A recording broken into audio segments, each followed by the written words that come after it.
indivisible, with liberty and justice for all. Please stay standing, please.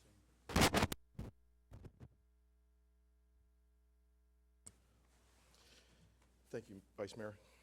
Our dear Heavenly Father, we ask that your Spirit would be with us tonight. We're so grateful for all that you do and all that you are in our lives and how you bring us here to this place and space, that we may work for the good of the city of Clearlake and also the folks here in the county of Lake. We come together as neighbors and friends as a community. We ask that you lead and guide this council, that we may make wise decisions that will help our community. We ask that you'd be with those who weren't able to be at this meeting tonight and lift all those others who need your Spirit to be with them. And we give you all the love and the grace through your Son, Jesus Christ. Amen. Okay, I just want to make sure that everybody knows the rules here. All items on the agenda will be open for public comment before final action is taken. Citizens wishing to introduce written material into the record at a public hearing on any item are requested to provide a copy of the written material to the city clerk prior to the meeting date, so that material may be distributed to the city council prior to the meeting. Speakers must restrict comments to the item as it appears on the agenda and stay within the 3-minute time limit. The mayor has discretion of limiting the total discussion time for an item. As a courtesy to others, please turn off your cell phone and any other distracting devices. Adoption on the agenda. We have any changes to agenda? There will be no need for a closed session item tonight, so we would pull that one. Presentation by Clearlake Animal Control.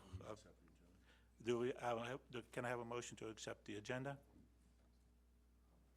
Any changes the public wants to the agenda? If not, I'll make a motion to accept the agenda as. Second.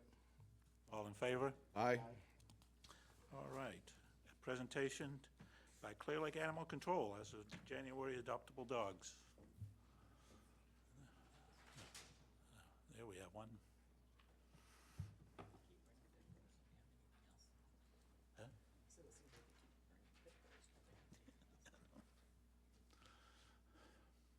Hello, I'm Officer Moritz. This is King. King is approximately 5 years old.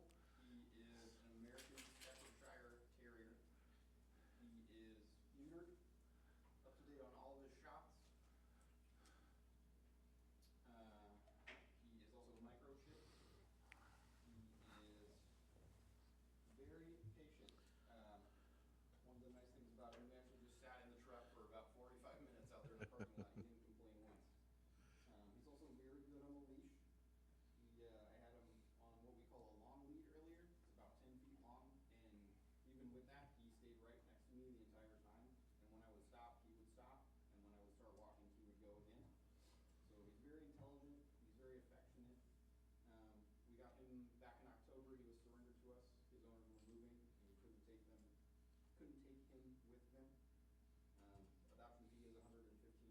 That includes him already being neutered, the first year of the license, and microchip. Could you tell us where if anybody is interested, where can they adopt this dog or any other? If interested, they can inquire directly at the shelter, 6820 Old Highway 53. They can also call down there if they're interested to see him. The shelter phone number is 273-9440. Thank you. Thank you very much. Thank you, sir. How old did you say he was? About 5. Good evening, council members. Good evening.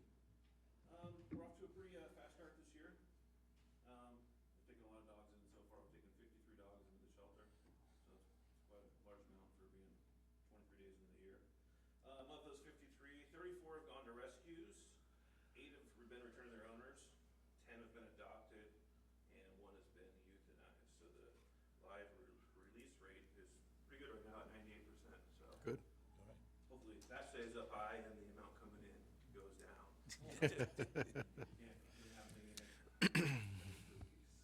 Right. Thank you, Lieutenant. Okay, this is the time for any member of the public to address the city council on any matter that is not on the agenda, that is within the subject matter jurisdiction of the city. Please complete a speaker information card and present it to the city clerk prior to the start of the meeting. The Brown Act, with limited exception, does not allow the the council or staff to discuss issues brought forth under public comment. The council cannot take action on any non-agenda item. Concerns may be referred to staff and placed on the next available agenda. Please note that comments to the public also be taken on each agenda item when that item comes up, and comments, again, shall be limited to 3 minutes per person. Do we have anybody from the public that wants to address the council? If not, we'll move on to the consent agenda. Do we have any changes to the consent agenda? None? Anybody in the public that wants to address the consent items as listed? If not, we'll bring it back to the council. Ma- Second. All in favor? Aye. Moving right along.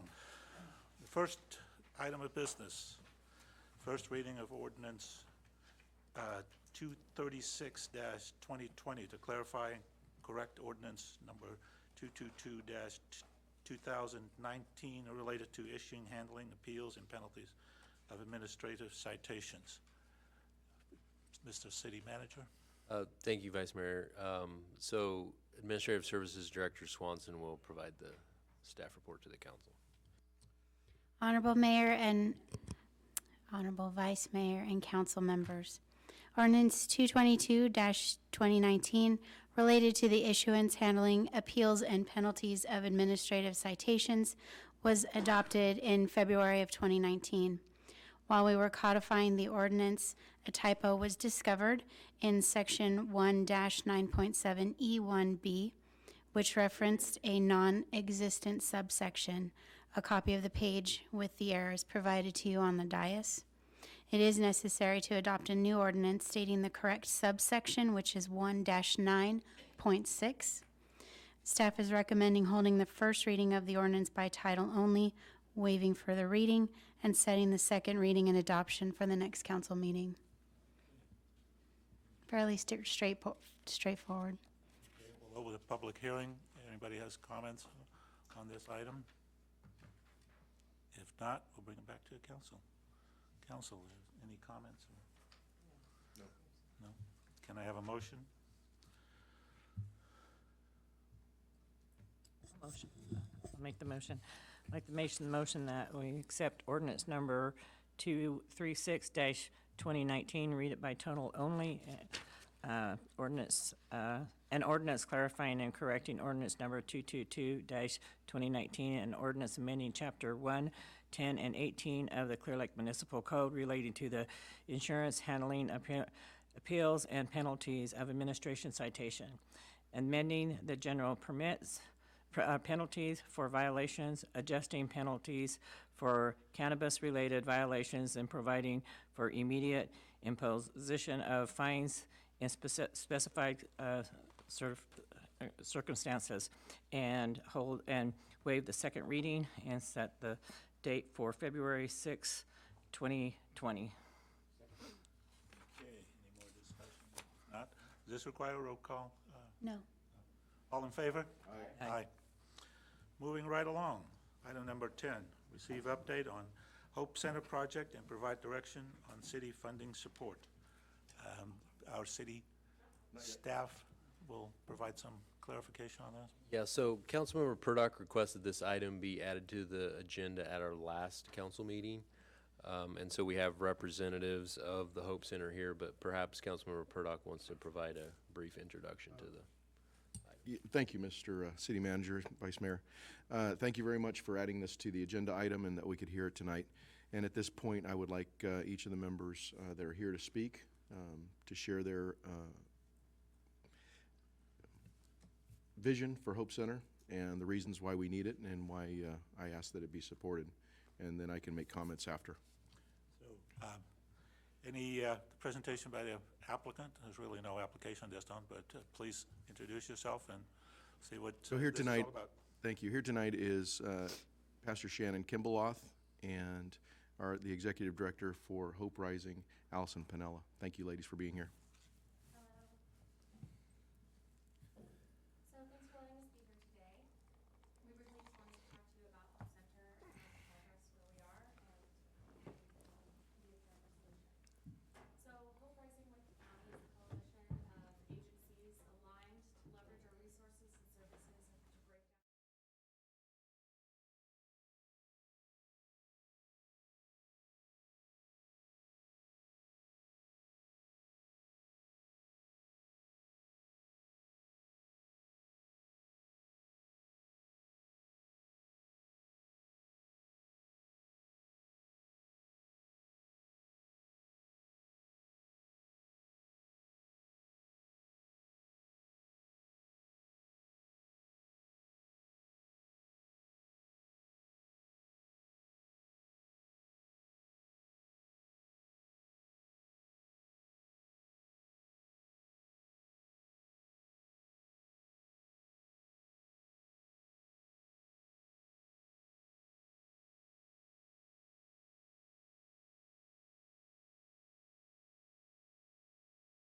as we're talking about particularly homeless intervention is that we want to be looking at the entire continuum of intervention.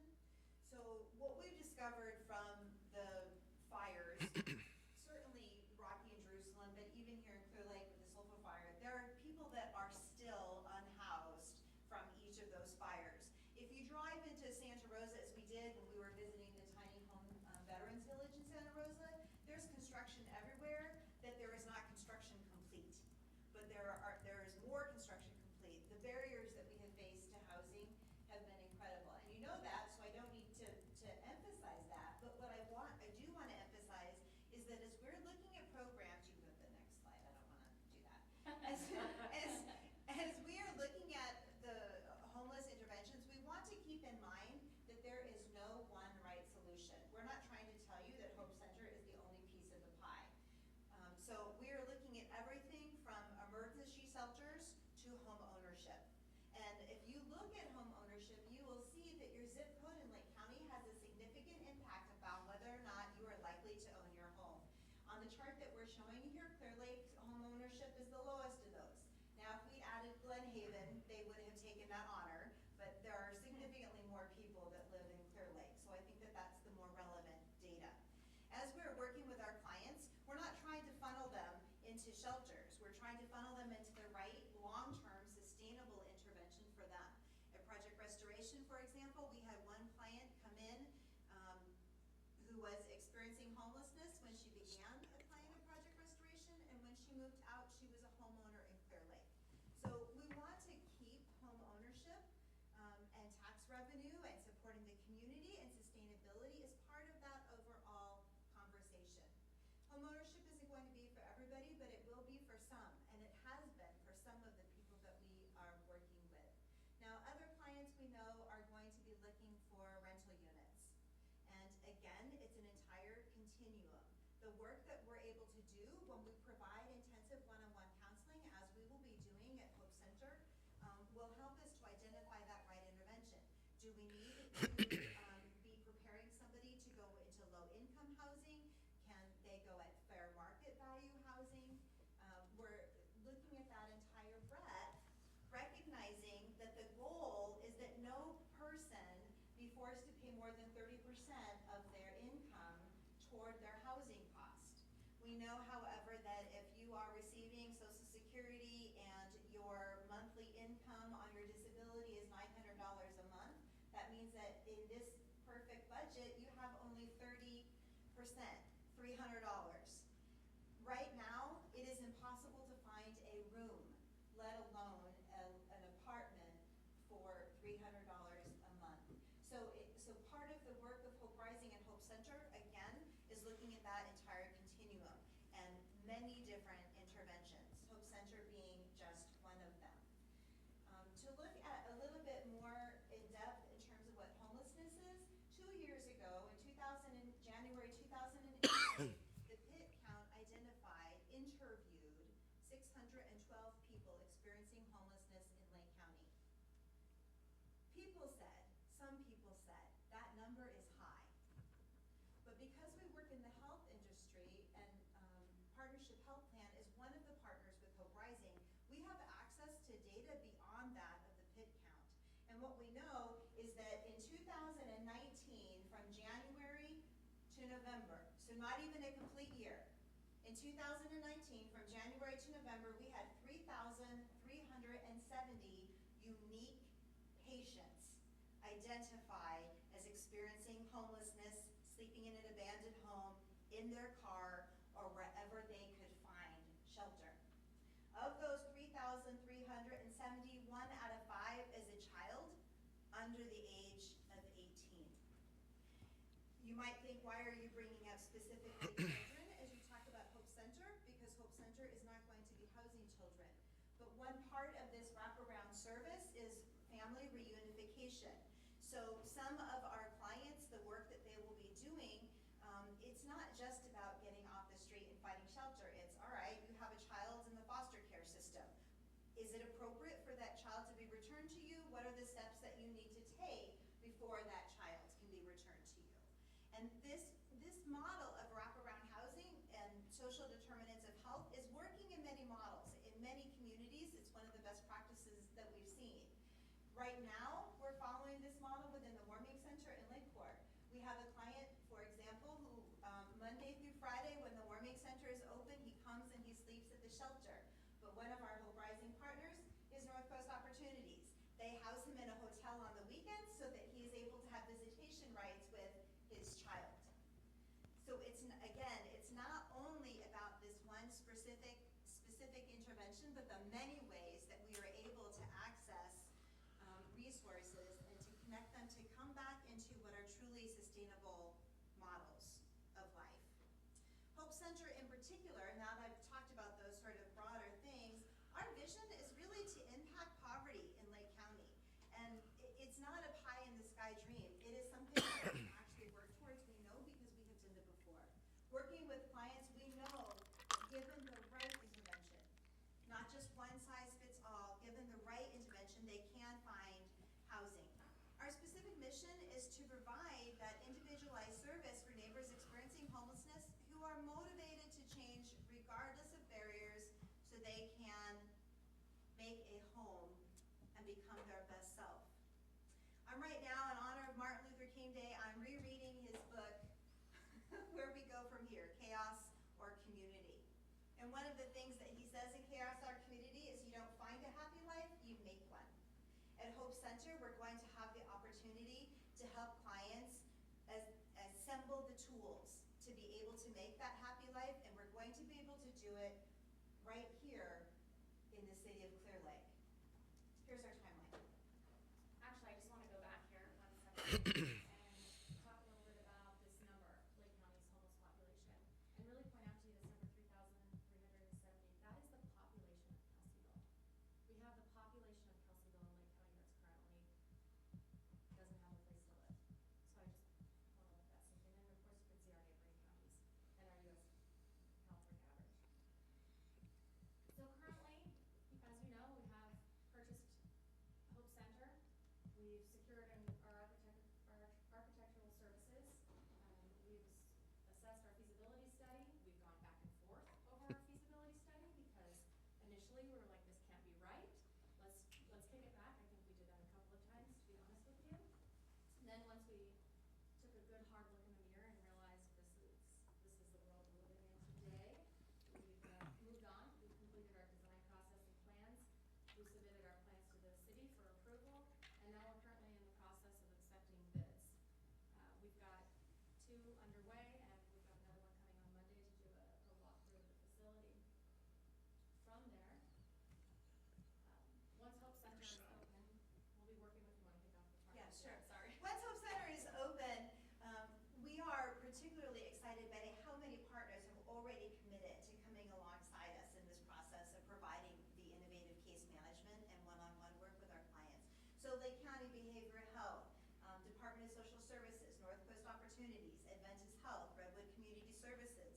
These partners are already working together to create the collaboration and warm hand-off referrals that are necessary. We're already doing that work. In fact, because we're already doing that work, it was announced this week that Hope Rising and Project Restoration have been invited to present at Housing California this year. That is the largest housing and homelessness conference in the country. And this year we will be presenting and representing the county of Lake. Our partners know what they are doing. They just haven't had the right tools. But this is the moment, and we are able to accomplish it now because of the new ways that we are collaborating and working with our partners. The city of Clearlake is one of the most important partners at this exact moment because this is the place where the poverty is the deepest. This is the place where you can see it without even scratching the surface that it is here. So when we solve it here, when we become the vision of hope here, it will translate into communities across the state, in fact, across the nation. We can do it. But it has to be done now, without any more waiting. And we are short funding in order to go forward to get the work completed. This is, are we? I was going to put it as a floor plan. Do you want to talk about the finances first? It's up to you. Floor plan? Yeah. Well, the reason I wanted to go to the floor plan, and I was sort of thinking this in my head, is because it's a map section that is a female dorm, there's a section that is the male dorm. There's an area for common living space, because one of the things that we have learned through Project Restoration, our pilot project with Adventist Health, is that building and developing community within the client base develops job skills. It develops the skills that they need to take them outside of the house, outside of the transitional sector, and to leverage that into truly transforming their lives. That sense of community is incredibly important. So in creating that common space, it has raised some of the cost of the remodeling, but it is important because it's what's going to help us see that long-term benefit. I also want to point out that in the floor plan of Hope Center, there'll be a cool-down room. So oftentimes, there's an opportunity for law enforcement or an EMT to take potential patients to the ER or the ED, where that patient has to sit and cool down.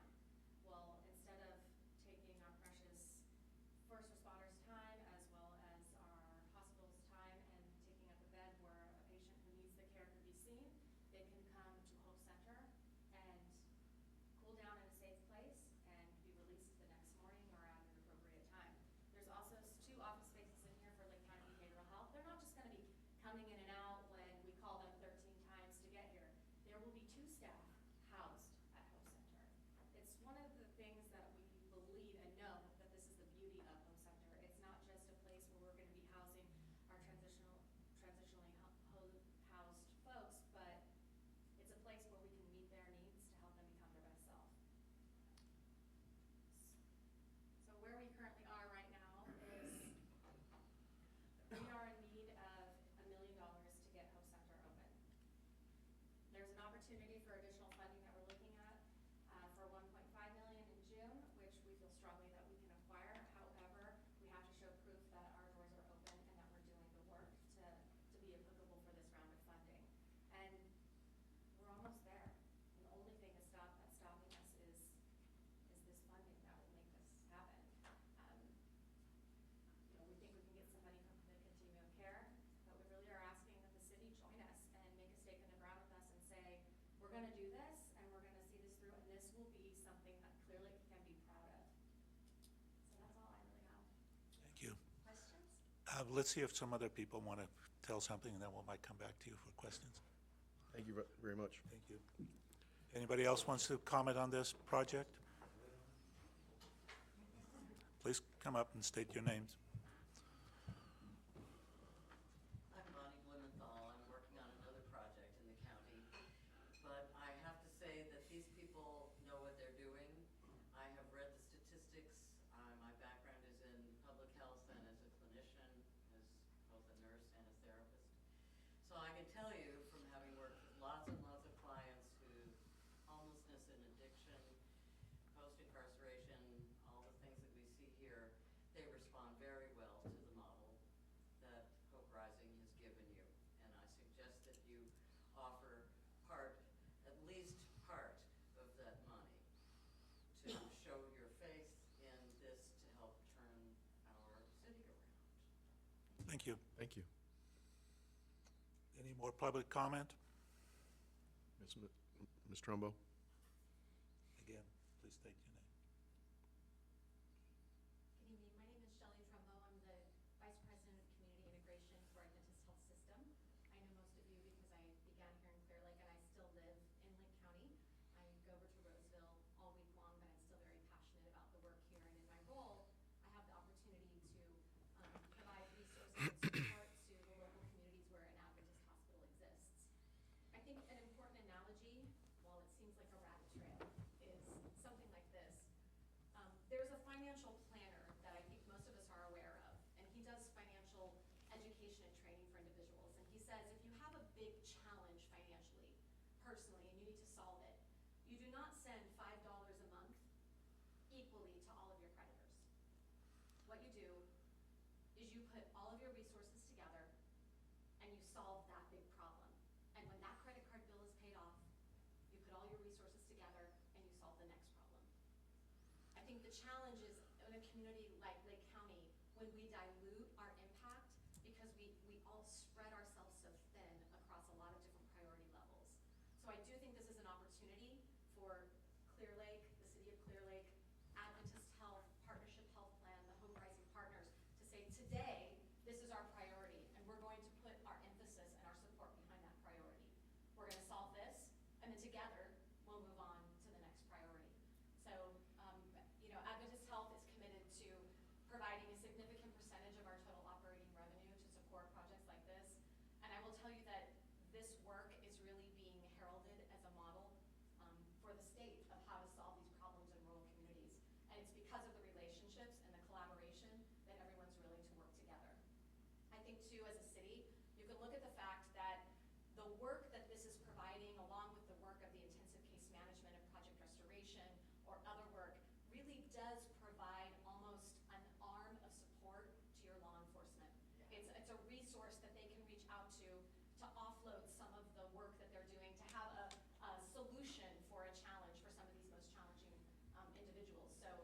really working in partnership. So thank you for your consideration. Thank you for the work that you continue to do, and I'm very proud to still work with Lake County and to still live in Lake County. So thank you. Thank you. Any other public comment? If not, I think I'll close the public hearing at this point, or? Excuse me? Not a hearing, okay. Looking for direction of staff. Any of our councilmen have some questions on the presenters here? I have a couple, but Councilman Purdock, please, you have your pen up. Thanks. One of the things that I wanted to maybe give some insight to, and maybe I could call on Pastor Shannon to come speak to this, is I think that there's a misconception of what a typical homeless person might look like. And I think that through the testimonies that I've heard, there's a wide variety of things and influences in our county that have caused people to become homeless. And I know that there are, that Pastor Shannon can share a couple of those testimonies, and I think it would be better for her to share those maybe than to hear them from me. So if you don't mind. And my chair's broke. Vice Mayor. One of the pieces of the intervention for our neighbors who are experiencing homelessness, one of those pieces that is already in place is the shower trailer. One of the clients who came to take a shower a few weeks ago, she arrived with her 5 children. And as she was trying to figure out how she could fit 5 children in one shower, our shower team, our pop-up care team said, we'll help you. We'll watch the kids and you can kind of rotate them through. And through this process of rotating the kids in and out, we asked her, what brought you here? Why are you here? And she said, well, my husband was the sole breadwinner for our family. He was in an auto accident. They flew him to UCSF and we lost our housing. He's still in the hospital and we're living in our car. That is one path to homelessness here. I picked that story because she's from Clearlake. But there are others. We know that one of the clients that graduated just 6 months ago from Project Restoration, his father used to sit on the city council many years ago. There are people that come to homelessness through illness. There are people who come to homelessness through fire and through flood. And yes, there are people that come to homelessness through addiction to alcohol or to drugs. I won't ask for a show of hands for how many of you drink, but I will say that I bet it's majority and you're housed. So what causes homelessness by itself is not drinking, is not alcohol, is not those substances. It is not having the right other supports, whether it is a living wage, as in the case of this one family who lost everything, or if it is a health crisis. Homelessness comes in many different packages. It's one of the reasons that we try to say our neighbor is experiencing homelessness instead of homeless, as if they were one kind of people. Another one of our clients became homeless when they had a mental health issue. We see that a lot, but many of our people who are clients, our friends who are experiencing homelessness, they get those mental health diagnoses after they've been living on the street for 6 months or a year, or chronically. How could you stay sane and live through that day after day, week after week, month after month, without hope? We had one woman in Clearlake who was driving by Hope Center 2 weeks ago while we were sitting in a meeting trying to figure out why we weren't open yet. What can we do to push this forward? What was so astonishing about this woman was that she had come to Hope Center the night before and she had vandalized the sign. She wrote a big N where the H had stood so that it said Nope Center. But that morning she appeared at the door of Hope Center and she said, I cannot live with myself. I'm not this kind of person. I have to make it right. And I said, okay, what do you want to do? And she said, I want to try to clean it up first. And I said, okay, well that's what I was going to do today, was to try to clean up the paint. And she had brought with her all of the supplies to clean it. She brought with her the cleaner, the rags, everything. She spent the next 45 minutes outside while we talked about Hope Center cleaning it up. She knocked back on the door, and I said, come in and tell me what happened.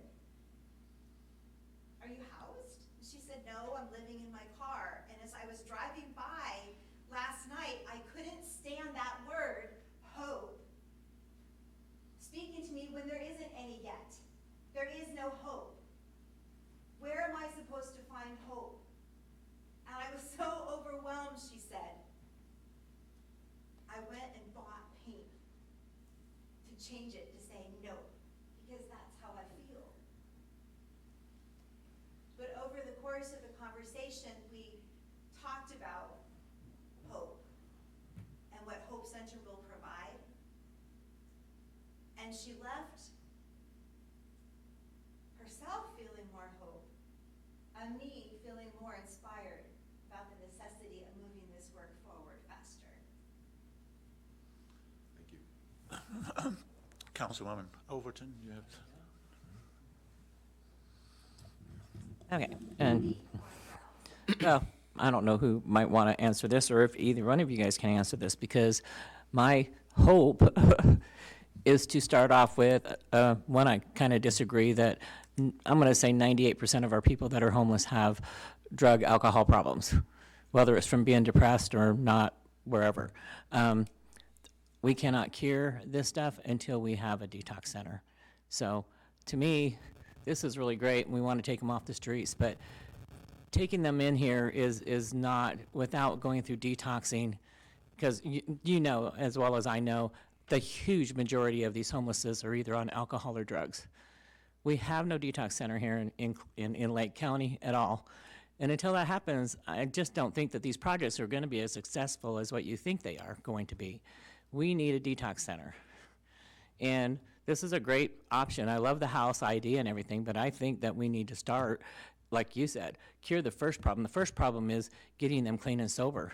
You can't do anything with anybody without having them clean and sober. They can't move forward with their lives.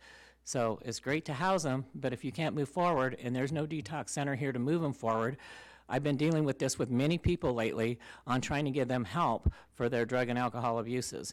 And let me tell you, it's a nightmare. Lake County doesn't have contracts with other places in other counties. There's no place for these people to go. And I'm going to tell you, that's why a lot of them are still on the streets.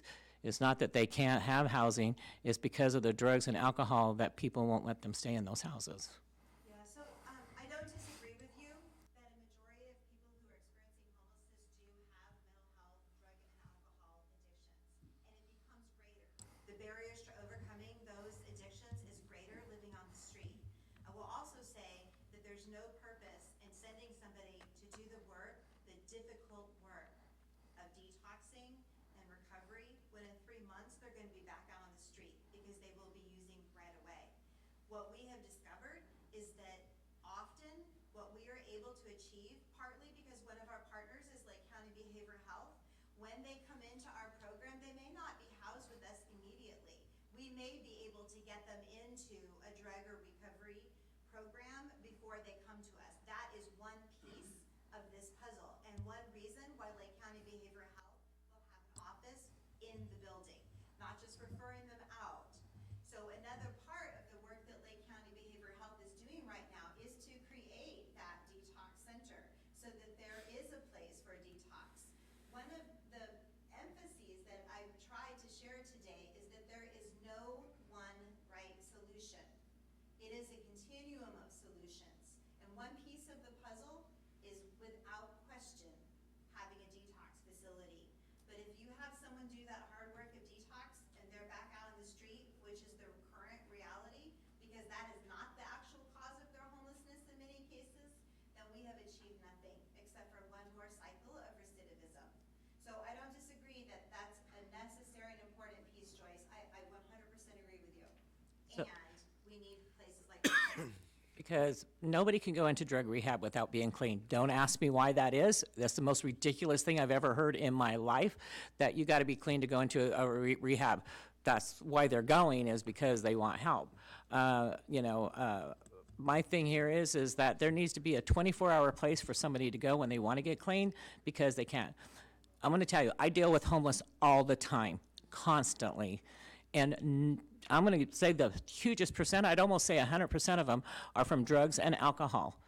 And they may have started off some daytime for some mental thing, but drug and alcohol, you have to get them clean. Are you telling me you're going to take drugs and alcohol into these places, and then what are you going to do with them? Because the minute you take them in, if you don't let them bring their drugs in with them, they're on detox time. And that becomes a nightmare. They're sick, they're throwing up, it's a mess. They could be violent. What are you going to do with that situation? And I don't think you're going to take those type of people in, which means that you're pretty much putting your shelter down to very few people in our area, so. I don't know.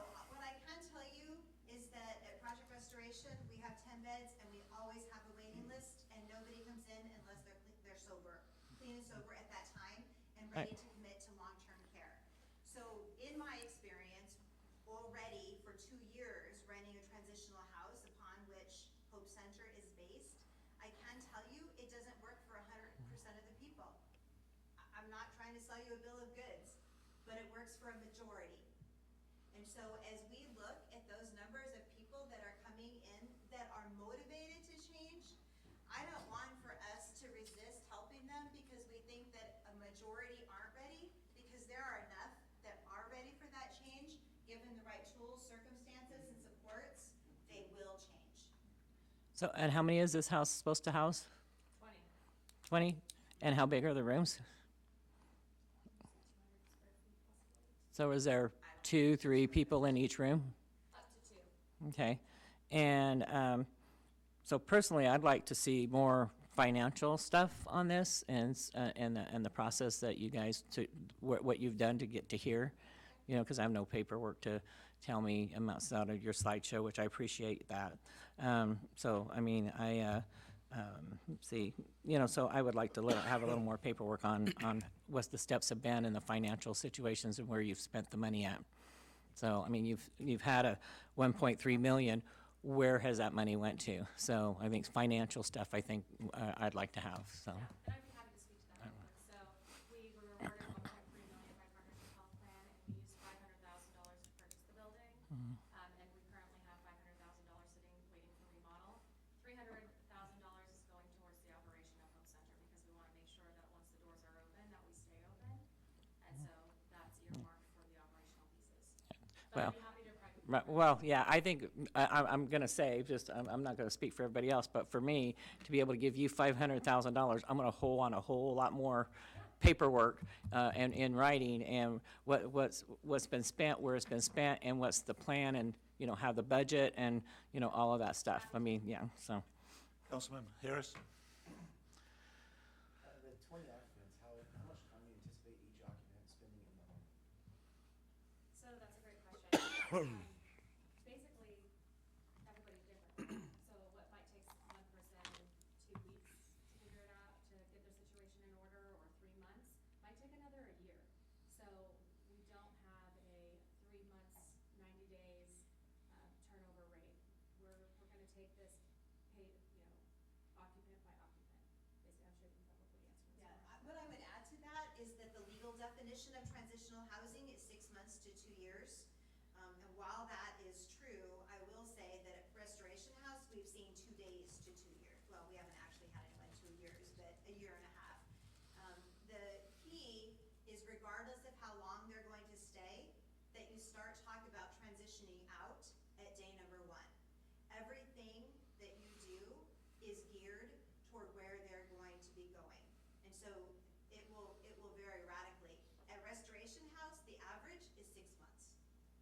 I could just anticipate somebody coming from the streets into the home, providing them a sense of security and stability, and that would probably be very difficult to give up once they've established that sense of security.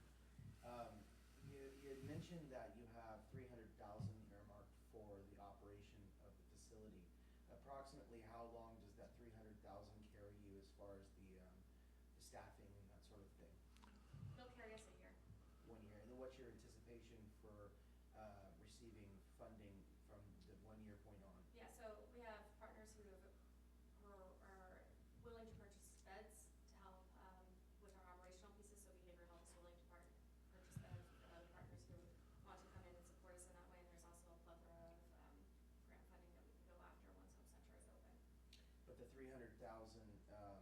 assume is for the, operating costs, electrical, that sort of thing, else, staff. Everything. Okay, so at 1 year, so at 12 months, that's the drop dead point unless you established a new funding source. Yeah, well, we're already establishing the funding sources for years 2 and 3 through our partners. Okay, so that's in the something works. we're clearly, yeah. Okay. And when you go to if you receive funding, you go to break ground on the project, I assume you're already getting bids for the work to be performed. Would the contractors that you choose and the source for your materials all be local?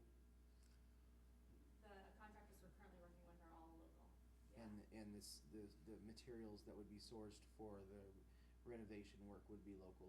I'm working on that now. I'm trying to get a hold of Kelsey Lover to see if they would give us some sort of Deal. form an agreement, because they've helped so much with the fires in the rebuild process. So that would be ideal, but again, we have to work with the contractor, and if they can find a cheaper rate elsewhere, we're kind of stuck on. Understandable. Yeah. I'm just curious. Yeah. If you were looking at taking city funding, it's always nice to know that the funding's going back to the city in some way or another. It's 3 local contractors. You understand what I'm saying? Not subcontractors, but 3 local contractors. Perfect. Yeah. Thank you.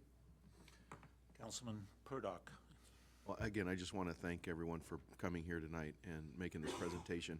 I also wanted to kind of address some of the questions that Councilmember Overton had raised. And there's several models that exist that are showing significant progress in a housing first model. And that the work that's being done outside of the state of California, I think is relevant. Our Senator Mike McGuire has looked into some of these things, and it's been instrumental, I think, in some of his work and some of the legislation he's passed in Sacramento to see that these housing first models are funded. And some of that money has even seen the light of day coming into Lake County through our continuum of care and the projects that are funded through that, which is one of the items that are mentioned on this particular slide that we're looking at still on the board. So there are other funding sources that we're looking for. The other thing that I'd like to say is when I made this request, I was looking at what we could do to invest in our community. That using this money, which is bond money, it's not dedicated to roads, it's not dedicated to cops, it's not dedicated to other funding sources. It's for housing, and it's for this bond money is for helping people get into housing or help them improve the housing they already have. Correct me if I'm wrong, City Manager. That's just my high level, 30,000 foot description of it. The other thing that we've seen through Project Restoration and Restoration House is the number of dollars saved, not necessarily just at the ED at Adventist Health, not necessarily in the day-to-day of what impacts folks may have who are experiencing homelessness on our community. But we were able to realize significant dollars saved through law enforcement, through time spent helping folks that are homeless when they're housed. They're not a burden on those police officers who now can take those burglary reports, can stop those traffic violators, and make our city a safer city. And that's proven out more and more. So when I made this request, I was looking at us, the city of Clearlake, and as a longtime resident of the city of Clearlake, investing in ourselves. And I think that the payoff will be significant. So that's why I made this request. Councilwoman Overton. So as of the Restoration House, you have to be referred, you have to go through this big whole thing to even get into here, which is, I'm surprised anybody can do that. How's this gonna work for somebody to get into this house? It will depend on the person. However, the intent is for Hope Center to be a low barrier transitional housing project as opposed to Restoration House, which is a specifically high barrier. Somebody has to have complex medical issues that can be stabilized in order to get into Restoration House. Hope Center is not going to have that requirement. They can be referred from any partner, or they could self-refer. If there is an open bed, somebody who walks into Hope Center can go through the intake process to see if they are appropriate for group living. Do we have a setting available? Are they motivated? I mentioned earlier that one piece of it is that they have to be motivated to change.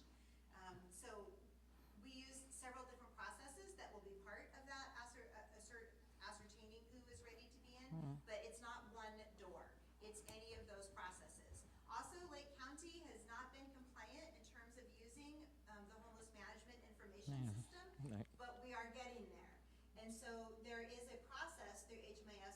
coordinated entry.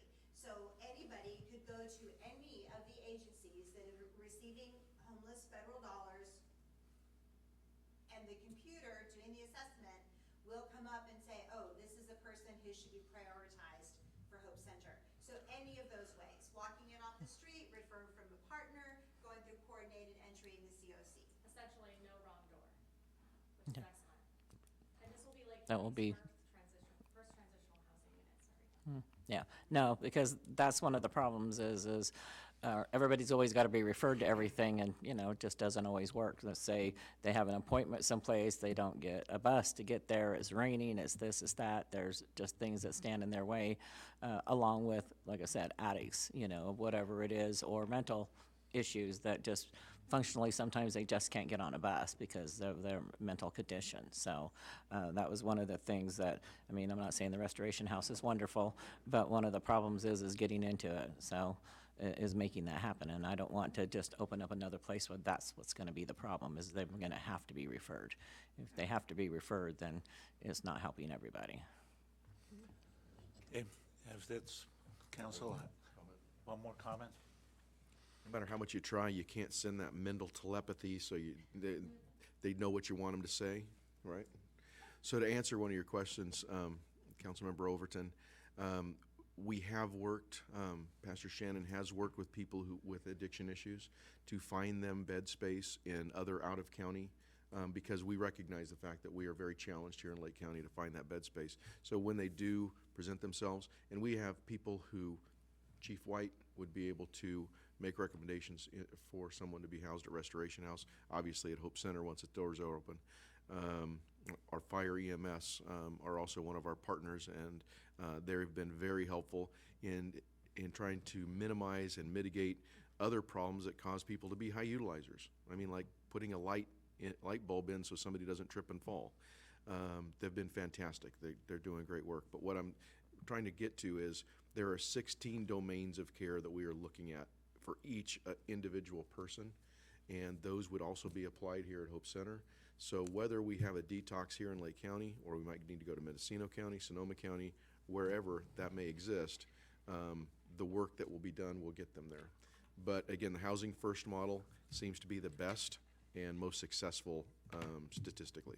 I will add to that, that of the clients that we have had at Restoration House, 10% of them, I actually don't have this on a slide anymore, but just knowing the numbers off my head, 10% of them we have gotten into detox facilities in other places by promising that we would take them at Restoration House when they graduate from that program.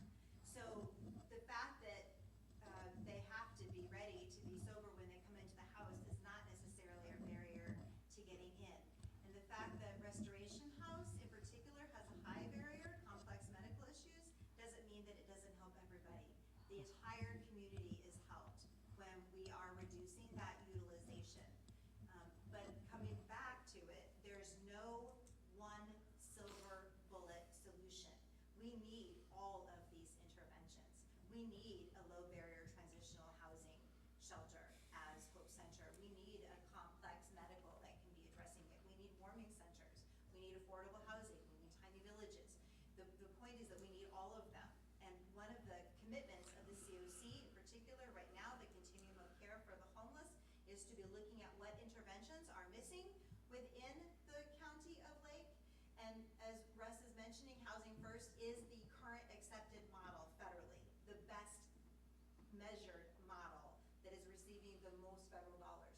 So what we really want to focus on is getting ourselves ready to be housing people. Okay.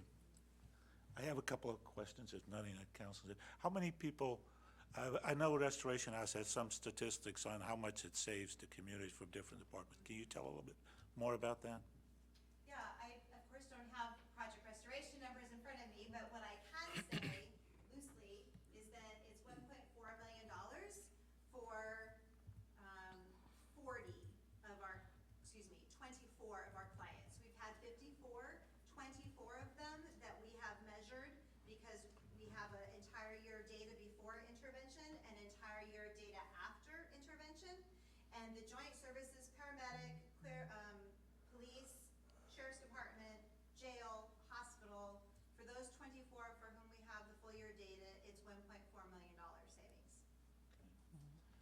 How many patients, I'm going to call them patients at this point too, do you think you'd be able to serve at this Hope Center, and how much would it save all these departments? It's very hard to put an estimate on how much we'll save without starting, to be Okay. honest with you, because this is gonna be different, they're not gonna be high medical needs, they're gonna be a lower barrier. So part of our agreement with Partnership Health Plan is that we will be tracking this. So we will be able to give you a number after, even a short period of time to say, this is how much money this is savings. And it will save money for our community. The other thing is, I've done some research, and I think there's one country in this world that just declared that they have no homeless people around. It's Finland. And they use the housing first model. They've been using that for some period of time, and they basically eradicated homelessness. They are using the housing first model, and a breadth across the continuum of interventions. Finland, for example, also uses night buses. It is not all, this is the primary accepted way, but not everybody fits that model. But it was just this year that they declared an effective end to homelessness, so that is exciting. All right, looks like Shelley has some more. Your question about the data that you were asking about? Uh-huh. The accepted research nationally indicates that intensive case management programs reduce community utilization by an average of 30%.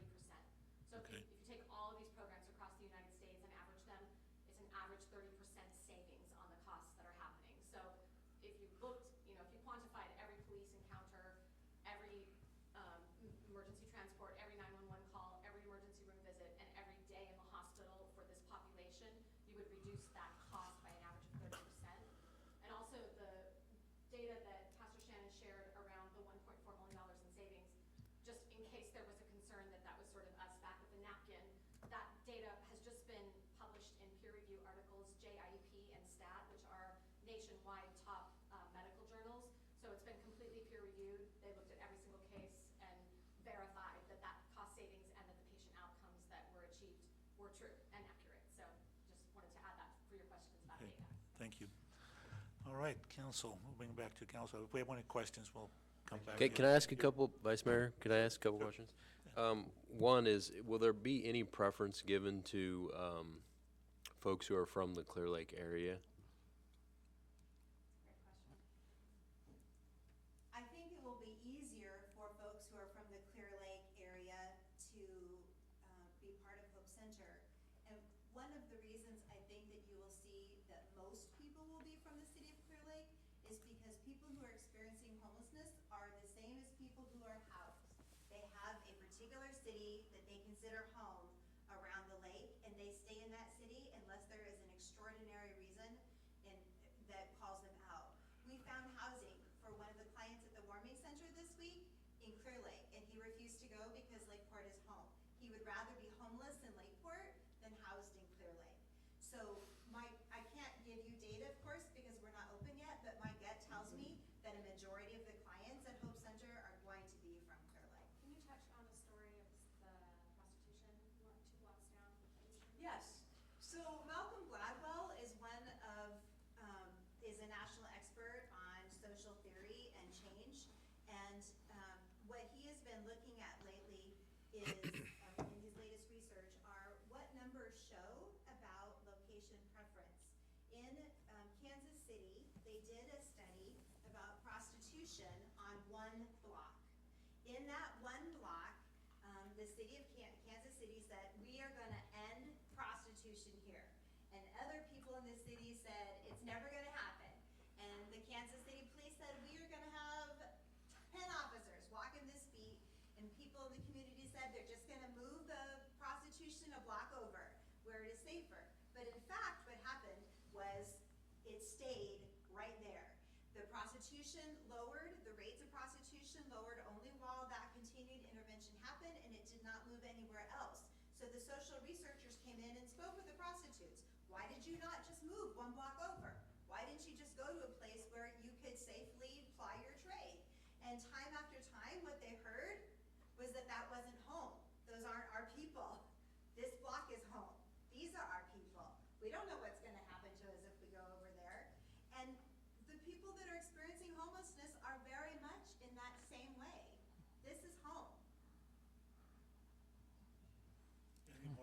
Yeah, so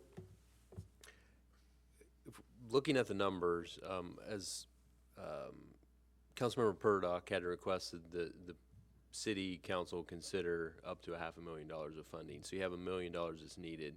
Do you have other contingencies or sources for the remaining funds?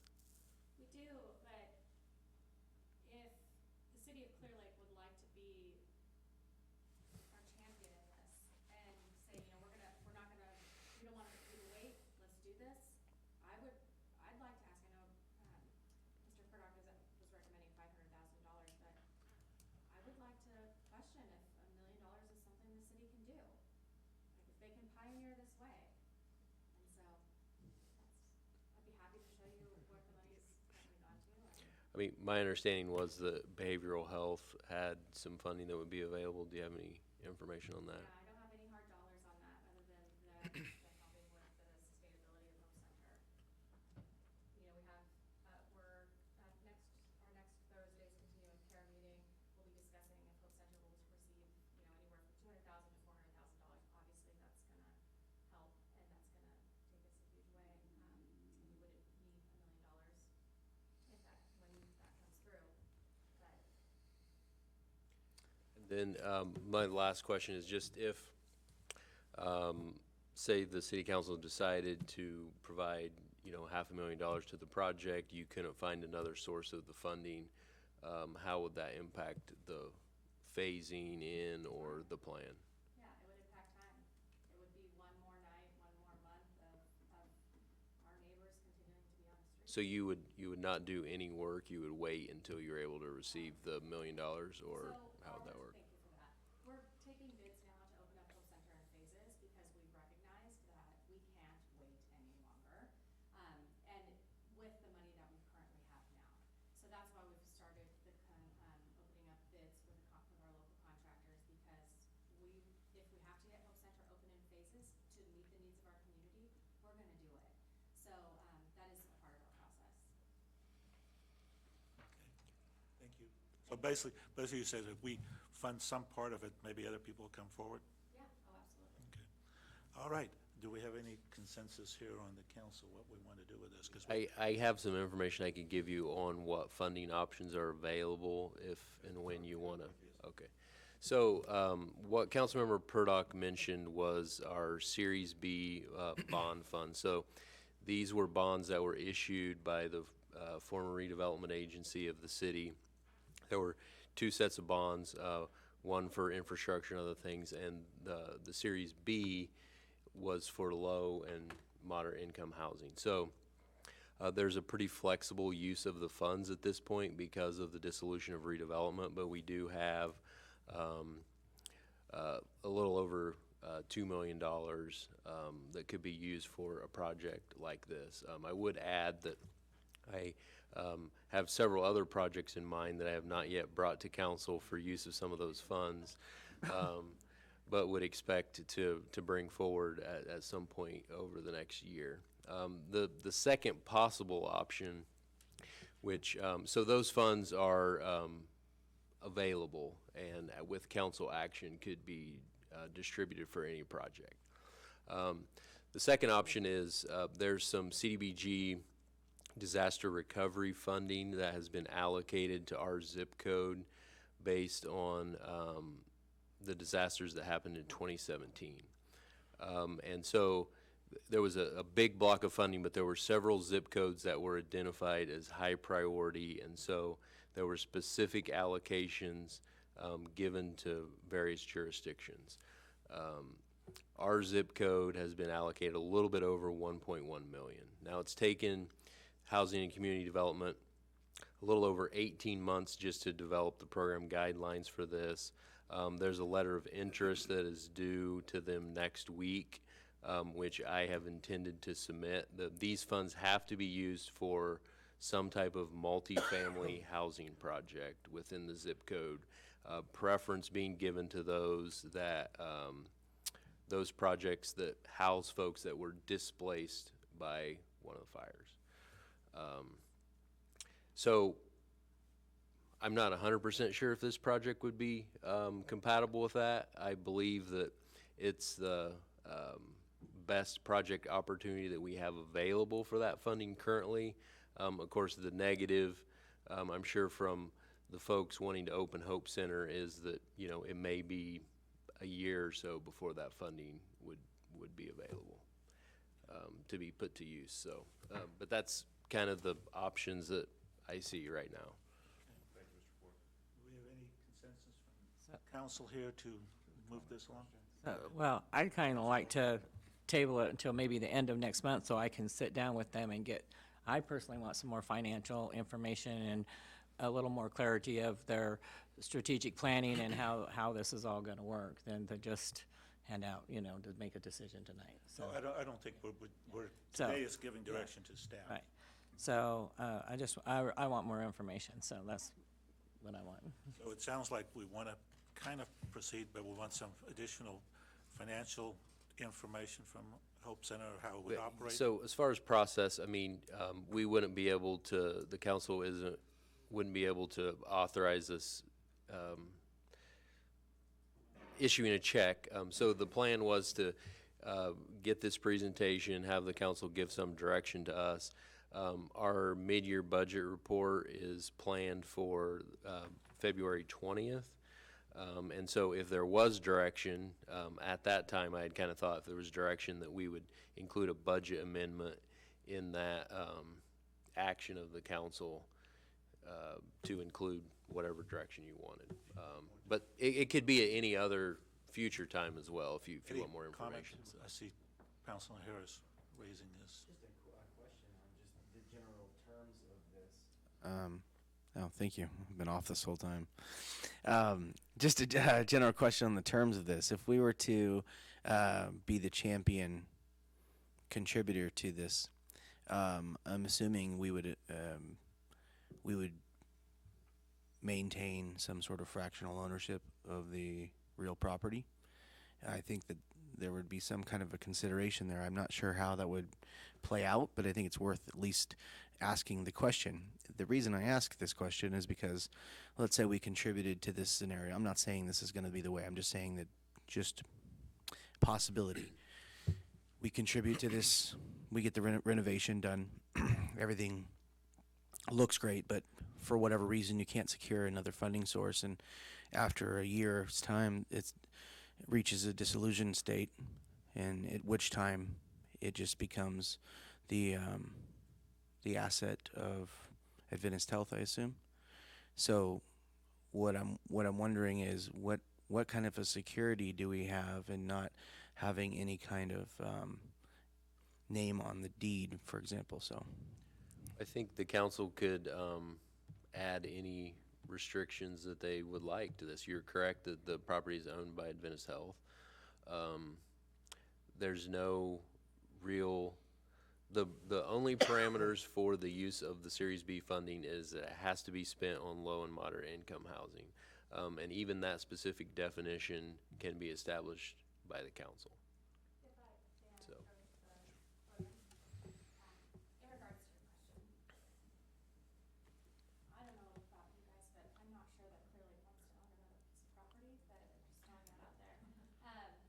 So Adventist Health has signed a memorandum of understanding with Partnership Health Plan for Hope Center, guaranteeing that once it is open, it will be operated as a transitional housing unit regardless of where the money comes from for at least 15 years. So Adventist Health has really come forward to back this project to make sure that no matter what happens, this can't fall through the cracks, it's not gonna be turned into something else, it's going to serve our community. So, I mean, I'd be happy to work with you guys on anything that would be needed in order to secure additional funding for this, but I just thought I'd present that to you. thank you. And that would be one of the pieces of paper that you need to send with us to the, with Okay. City Manager, do you got enough direction here to? Well, I don't have very much direction other than Councilmember Overton wants more information, so I don't know if the rest of you want additional information on the project. It looks like we have another comment, public comment. Our supervisor might have some, I understand.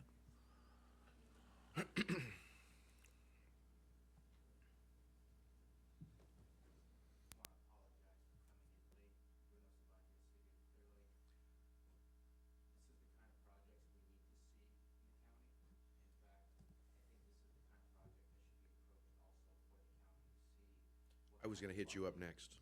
What kind of funding do we have? I just spoke last week after having conversations about looking at other types of projects, explaining what Project Restoration is already doing to our community.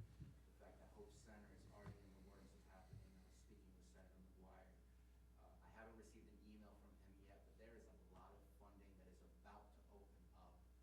And some of that funding is gonna go directly to behavioral health. Some of that's gonna go directly to the continuum of care. There will be more funding. I'm asking you, please bring this I'm asking you, please bring this project to the county. I know our general fund's not gonna be able to handle that, but there are funds directly given to the county for projects like this. Let's see what we can do. I think this needs to be a partnership, whether it's only for the citizens of Clear Lake or the residents of Clear Lake or surrounding area. Behavioral health serves the city of Clear Lake, and this would be a great opportunity as well to make sure that we get these types of facilities up and running. So I would say the money will be there, even though maybe it's not there now. Our Governor Newsom, his plan is opening vast amount of money, $650 million right now, just got released for these types of programs. So let's work together and let's bring this to the county and have that conversation. I can't make any promises because I know our general fund won't be there, but I think that we will be seeing some money coming through directly to the exact services that are needed here. The type of, the people that we're trying to help, they have to find the stability in order for that help to work. Without that stability, without the facility, then the help that we offer is just a treadmill that we're just wanting to offer that because I think it's an important conversation to not have unilaterally, it needs to go to the county. Thank you. If the county was to have a tax sale, there would be general fund dollars to support the project. All right.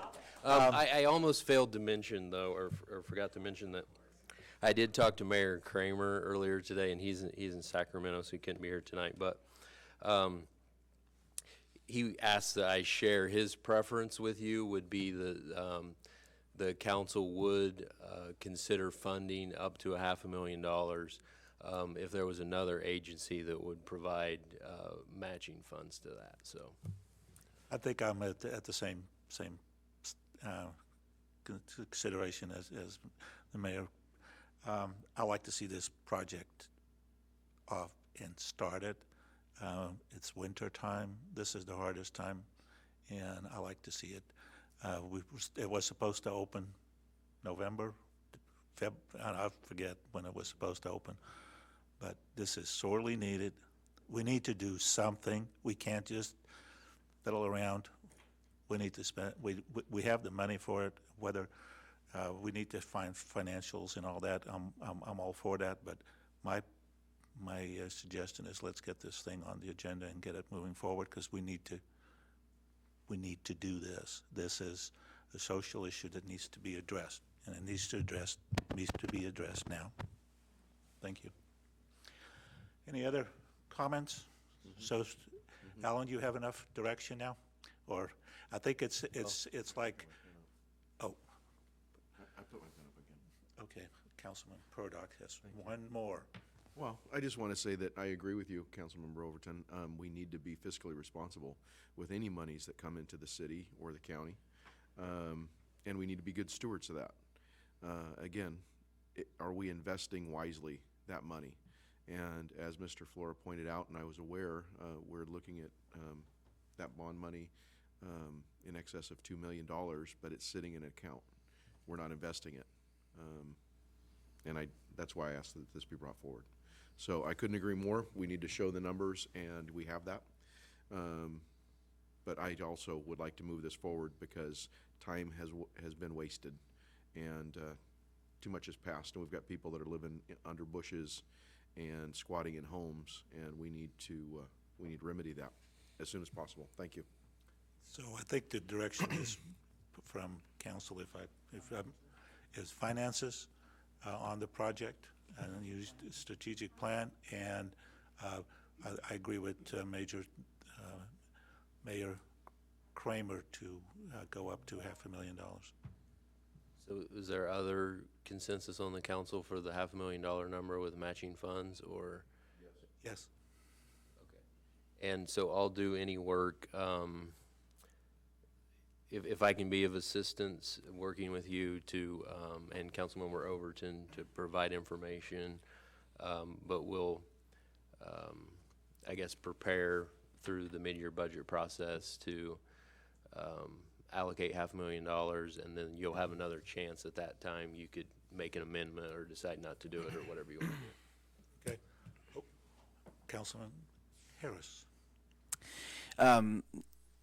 You're right. We don't want to own it. That's kind of why I brought that up. But I would say that I would like verbiage with the agreement that reads that if this facility was used for anything other than what the purpose is in the next 15 years, that there would be a prorational return of investment to the city of Clearlake. All right. I think we're done with this item. Thank you very much for your presentation, and we want to be there. All right. City manager report. Just a couple of items. So I wanted to give you an update on the tax default sale process. So I guess it was 2 weeks ago, the Board of Supervisors had a discussion, or maybe it was just last week, but anyways, had a discussion from the ad hoc committee about response to the City of Clear Lake's letter that was sent to them. I was there, Mayor Kramer and Vice Mayor Slutin were also there. I would say that it was particularly frustrating. I felt like there's very little seriousness being given to this issue by the Board of Supervisors. There were really no comments from the tax collector about the issue, and I don't feel like currently the county has an adequate plan to deal with this issue. We were promised at least 300 properties would be put up for auction in March. Now they're saying it's going to be more like 240 properties put up for sale, hopefully in May. And you know, so it's just the same thing that's happened for years. On a couple of positive notes related to this, I had let you know before, and I'm sure you all received the letter from the Lake County Civil Grand Jury that they had issued a report a few years ago related to this and felt that that was adequate. A little additional correspondence with them. They agreed to receive additional information that we may have and consider whether to do another investigation. And so Mayor Kramer and myself will be meeting with them next week to provide them a little more detail on the situation. And then you know, as you recall, we sent letters to a number of state agencies who may have some oversight over the tax collector. We did receive an inquiry, and I had a couple of conversations with someone from the Audits Division of the State Controller's Office. They are actively looking at this case, have pulled a number of state records related to tax sales that Lake County has had, and are in the determination phase on whether to open an official investigation into the tax collector. So I believe that's good news. The only other thing I wanted to mention is that we did receive a permit application today for a number of projects on the property near Carl's Jr. So the first phase of the project will be drive-through Starbucks, and then there will be an additional retail building with a couple of tenants behind that. So we're looking forward to moving that project forward as soon as we can. And that's my report. Councilman Overton, any report? I have nothing to report this time. Okay, Councilman Harris? No report, sir. Councilman Purdock? I've attended no meeting since we last met, but I would like to remind everyone that on January 27th, 2020, we will begin once more our annual pit count, our point-in-time count. We are asking that anyone who may see this broadcast, or if you have friends who are currently unsheltered living out in our neighborhoods, that you would let them know that we are going to be doing this count on the 27th, and that if they can come and participate, they would be available to receive some food, flu shots if they need it, any testing and other medical needs that they might have could be checked. So again, we're looking forward to getting some good, accurate numbers and looking forward with our volunteers to get that work done. Thank you, Mr. Vice Mayor. I attended the LAFCO meeting, and there's some conversation about the Canucktai Water District and see how they're performing. Other ones I just attended and came back today, the California City Illegal Cities, sorry, had some interesting information, and even one of the financial experts of the thing knew about our tax default problem, and no, it's good. It's good, because I think we need to continue to bring this to the forefront. We need to continue to show what the problem is, because in my opinion, the tax default properties are most likely, or I'm pretty sure, are also abandoned and not taken care of, because if you don't pay your taxes, why should you take care of this? So I think it creates blight, and it creates all kinds of problems for our city, and it looks, I think it's just a bad deal. So we need to keep the pressure on to keep the county and the tax collector accountable for this. That's it. Thank you. If no other items, we're adjourned at 7:22.